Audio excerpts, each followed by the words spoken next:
Magandang araw po sa inyong lahat. Ngayon ay tatalakayin ko ang tungkol sa mga sigalot sa lupa o agrarian disputes, partikular na naging karanasan ng pamilya Dr. si Rizal. Noong taong 1891, si Rizal ay nasa Hong Kong nang makatanggap siya ng masamang balita tungkol sa kanyang pamilya. Sa panahong iyon, sila ay nasangkot sa isang kasong laban sa mga Dominikanong pare kaugnay ng Hacienda di Calamba. Ang kanyang ina, si Doña Teodora, at ang kanyang mga kapatid na sina Josefa at Trinidad ay pinatawag ng mga autoridad na Kastila para sa investigasyon. Bilang suporta, sumulat si Rizal sa kanyang pamilya at sinabi niya, "I am doing all I can. Patience, a little step by step, do not be afraid." Ibig sabihin, kahit nasa malayo siya, ramdam ang kanyang malasakit at pagkikibaka para sa kanilang karapatan sa lupa. Ayon sa mga historiador at eskola, malaki ang naging epekto ng sigalot na ito kay Rizal. Ito ang isa sa mga dahilan kung bakit lalong tumindi ang kanyang damdaming makabayan. Sa kabanatang ito, aalamin natin ang mas malalim na konteksto ng hidwaan sa Hacienda di Calamba. Uumpisahan ito sa kasaysayan ng mga praile sa Pilipinas at susundan ang pagsusuri sa mismong alitan sa lupaing pag-aari ng mga Dominikano. Mga layunin sa pag-aaral.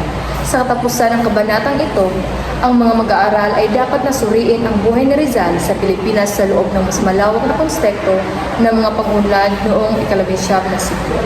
Ipaliwanag kung paano ang esyo ng Hacienda di Calamba ay nagsisilbing isang huwarang paglalarawan ng mga tugalian sa agraryo noong huling bahagi ng ika-19 na siglo at inilalarawan ang interplay ng ilang salik na nakakatulong sa pagbabago ng tanawin ng lipunan at ekonomiya ng Pilipinas.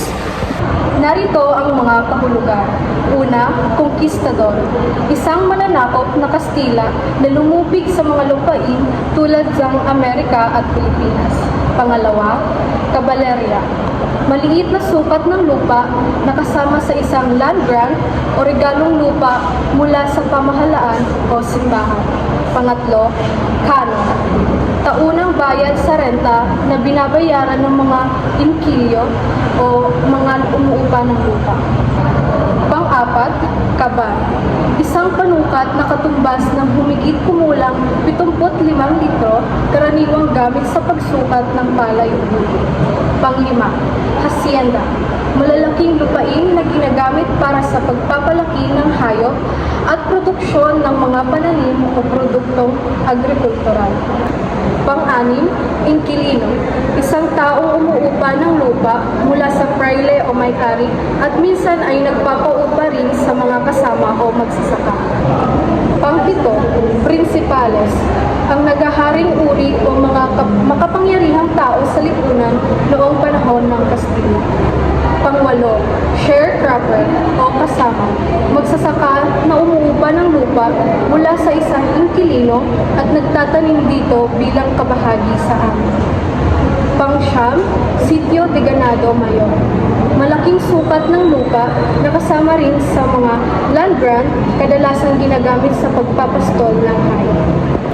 The brief history of the prior states in the Philippines. Noong unang panahon, dumating ang mga Espanyol sa Pilipinas dala ang kanilang layunin na sakupin at pamahalaan ang ating bayan. Sa kanilang pananabo, binigyan nila ng malalawak na lupain ang mga matatapang nilang sundalo na tinatawag nilang conquistadores. Ang mga lupang ito ay napakalawak at tinatawag na Sitio de Ganado Mayor, habang ang iba naman ay mas maliit at tinatawag na Caballerias. Ngunit, may isang problema. Hindi masyadong interesado ang mga hasyendero o may-ari ng lupa sa pagpapaunlad ng kanilang mga lupain. Maraming dahilan para hindi. Una, karamihan sa kanila ay bumabalik sa Espanya matapos maglingkod sa Pilipinas. Pangalawa, hindi pa masyadong malakas ang merkado para sa mga produktong agrikultural. At pangatlo, mas nakatuon ang atensyon ng mga Espanyol sa galleon trade kung saan mas malaki ang kita. Dahil dito, ang mga praile o mga pare ang unti-unting nagkaroon ng kontrol sa mga lupain. Minsan, kusang loob na ibinibigay ng mga hasyendero ang kanilang lupa bilang donasyon upang makakuha ng espiritual na gantimpala. Minsan naman, binibili ng mga praile ang mga lupang naka-mortgage o nakasangla. Habang lumilipas ang panahon, dumami ang mga hasyenda ng simbahan, partikular sa mga lalawigan ng Bulacan, Tondo, Cavite at Laguna. Ang mga hasyenda ay naging sentro ng agrikultura. Sa simula, ginamit ang mga lupain para sa pagpapastol ng mga hayop. Ngunit nang dumating ang ika-18 siglo, mas naging halaga ang pagtatanim ng palay at tubo. Ang mga ani mula sa hasyenda ay nagbigay ng malaking kita sa simbahan. Ngunit paano nga ba pinapagtakbo ang mga hasyenda? May 3 antas sa sistemang ito. Una, ang mga prayle. Sila ang tunay na may-ari ng lupa. Pangalawa, ang mga inquilino. Sila ang nag-uupa ng lupa sa mga prayle. Binabayaran nila ito ng isang takdang halaga at tinatawag na kanon. At minsan, kailangan din nilang magbigay ng serbisyo sa mga prayle. Pangatlo, ang mga kasama. Sila ang mga magsasakang nagtatrabaho sa lupa, ngunit hindi sila direktang nakikipag-usap sa mga prayle. Ang inquilino ang namamagitan at nagpapaupa sa kanila. Dahil sa sistemang ito, napalaya ang mga prayle at responsibilidad na direktang makitungo sa mga magsasaka. Ngunit sa kabilang banda, lalong naghirap ang mga kasama. Mula sa kanilang ani, kailangan magbayad muna ng renta ang inquilino sa mga prayle. Pagkatapos ay kukuha rin siya ng sariling parte at ang natira lamang ang mapupunta sa mga kasama. Sa paglipas ng panahon, lumala ang pang-aabuso sa sistemang ito. Nagkaroon ng matinding hindi pagkakaunawaan sa pagitan ng mga prayle, mga inquilino at ang mga kasama. Dahil dito, naging isa ang mga problema sa lupa sa mga pangunahing dahilan ng pag-aalsa ng mga Pilipino. At noong 1896, nang sumiklab ang himagsikang Pilipino, itinuro ng marami na ang mga pang-aabuso sa mga lupain ng mga prayle ang isa sa mga naging mitsa ng revolusyon. Before 1759, hindi masyadong known kung sino talaga ang original owners ng Hacienda de Calamba. Pero alam natin na ilang Spanish laymen ang may-ari. In 759, isang Spanish guy named Don Manuel Jauregui donated the land to the Jesuits. Ang kondisyon niya, he could live in their monastery for the rest of his life. The Jesuits owned the land for only 8 years. By 1767, King Charles III of Spain ordered their expulsion from the Philippines. So, na-confiscate ng government lahat ng properties nila, including the Hacienda de Calamba. The land was then managed by the Office of Jesuits Temporalities. Then in 1803, the government sold the hacienda to Don Clemente de Azanza for 44,507 pesos. After he died in 1833, nabili naman ng Dominicans yung hacienda for 52,000 pesos. By that time, maraming families from nearby towns ang lumipat sa hacienda looking for better job opportunities. One of those families was Rizal's ancestors. Eventually, naging isa sila sa mga top inquilinos or land tenants ng hacienda. Yung family ni Rizal nag-rent ng around 380 hectares. Malaking area yon. They mainly planted sugar dahil high ang demand nito sa world market. Dito galing ang malaking part ng yaman ng pamilya nila.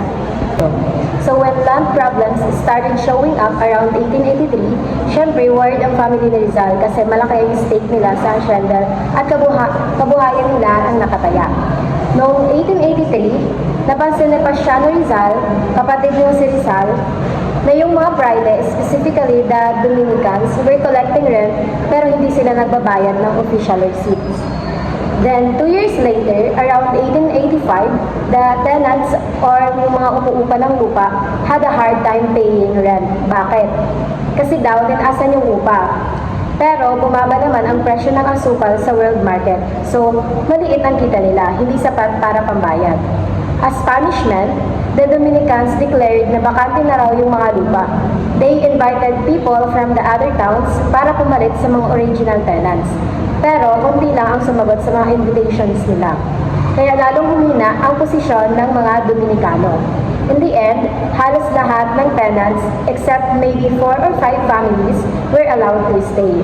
Nagpatuloy ang complaints. Yung bayaw ni Rizal, si Mariano Herbosa, nagreklamo rin about the yearly rent increases, sirang irrigation system, at yung patuloy na hindi pagbibigay ng resibo. Kasabay pa nito, bumagsak pala ang presyo ng sugar. Kaya sobrang hirap talaga ng buhay para sa mga tenants. At one point, si Pasiano even thought about giving up their land and starting over elsewhere. Ganun na kahirap ang sitwasyon. In 1887, things got more serious. Colonial government asked for a report from the tenants. Gusto nilang malaman kung magkano ang kinikita at gaano karami ang produksyon sa hacienda. The reason? They suspected na baka nandadaya sa taxes ang mga Dominicano.